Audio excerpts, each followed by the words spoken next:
सुनहरा अंडा और मदा कबूतर। जंगल में एक पेड़ पर एक मदा कबूतर रहा करती थी। इसने अपने घोंसले में अंडे दिए थे। सारे अंडे तो सफेद रंग के ही थे, पर उनमें एक सुनहरा अंडा था। ये देखकर मादा कबूतर पहले तो हैरान हुई, फिर उसने सोचा कि सुनहरा अंडा भी तो उसी के पेड़ से निकला है। इसीलिए उसने बाकी अंडों के साथ उसका भी ध्यान रखना शुरू किया। एक दिन तेज हवा चली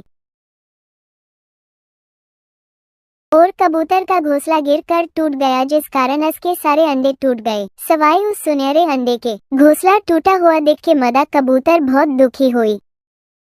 ओह ऊपर वाले, मैंने कितनी मेहनत से अपना घोंसला बनाया था जिसमें मेरे बच्चे रहते थे, सब कुछ नष्ट हो गया। इस बेरहम तूफानी हवा को आज ही चलना था, और अगर आ गई थी तो क्या मेरे अंडे नष्ट करने आए थे? मदा कबूतर बहुत रो रही थी। तभी इसकी नजर उस सुनहरे अंडे पर पड़ी। जिस अंडे से मुझे इतना डर लगता था वही अब बचा है, कम से कम उसका ख्याल रखूंगी। फिर मदा कबूतर उस सुनहरे अंडे के पास गई और उससे प्यार से सहला कर उसका खूब ध्यान रखने लगी। समय बीता। उस अंडे से एक चुनु मुनु सा सुनहरा सा बाचा निकला। मदा कबूतर ने उससे खूब लाड प्यार से पला बारा किया। इस नन्हे कबूतर का उड़ने का समय आ गया था, पर मदा कबूतर इसे कहीं नहीं जाने दिया करती थी। इसके लिए खाने का इंतजाम वो खुद ही करती। एक दिन मदा कबूतर की सेहत खराब हो गई, उससे बुखार हो गया। इसमें उड़ने की भी ताकत नहीं थी, अपने खाने का जुगाड़ करने नहीं जा पा रही थी और कोई चारा न होने पर उसने सुनहरे कबूतर को अपने पास बुला लिया। बेटा, मेरी सेहत काफी खराब है, मुझ में उड़ने की भी ताकत नहीं है। मैं तुम्हारे लिए अनाज का इंतजाम नहीं कर सकती और तुम्हें भूखा भी नहीं रख सकती। अब तुम्हें खुद जाकर अपना अनाज लाना होगा, वरना तुम जिंदा नहीं रह पाओगे। पर माँ, मैं आज तक कभी इस घोंसले से बाहर नहीं निकला।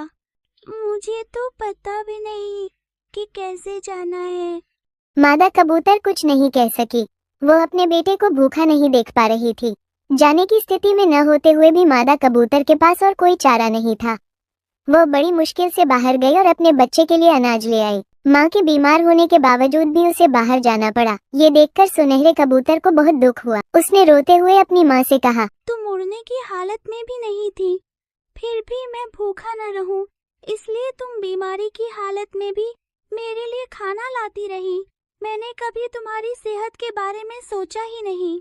आज अगर मैं कहीं जा नहीं पा रहा हूँ, किसी काम का नहीं रह गया हूँ, तो इसका कारण तुम्हारा हद से ज्यादा लाड प्यार है माँ।